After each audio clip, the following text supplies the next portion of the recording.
290 mark தான் எடுத்திருக்கேன். இப்ப எப்படி நான் வெளில தலை காட்டுவேன்? சொல்லு சொல்லு சொல்லு. என் பையன் ஸ்டேட் ஃபர்ஸ்ட் எடுப்பான்னு நினைச்சிட்டு இருந்தேன். இப்படி ஸ்டேட் ஃபர்ஸ்ட் வாங்கியிருக்கான். கடவுளே என்னை ஏன் இப்படி சோதிக்கிற? சொந்தக்காரங்க ஹலோ 290 வாங்கியிருக்காங்க அத்தை.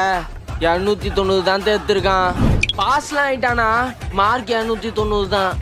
ஆமா, என் சித்தப்பா பையன் பேரு சுரேஷ். ஓ, அவங்க அக்கா ஹஸ்பண்டோட தாத்தாவோட பேரனா நீங்க? சரி சரி சரி. 290 எடுத்திருக்கான். 290 எடுத்திருக்காங்க. யாருமா? யாருன்னே தெரியலடா. யாரோ போன் பண்ணி மார்க் கேட்டுட்டு இருக்காங்கடா. போன்லாம் ஆஃப் பண்ணி விடா. யாருமே இனிமே மார்க்கே கேட்க கூடாதுடா.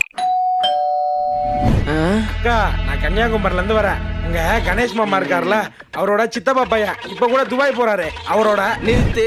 என் பையன் 290 மார்க். அப்படியா? ஓகேக்கா. அப்புறம் சுவாதி அக்கா பையன்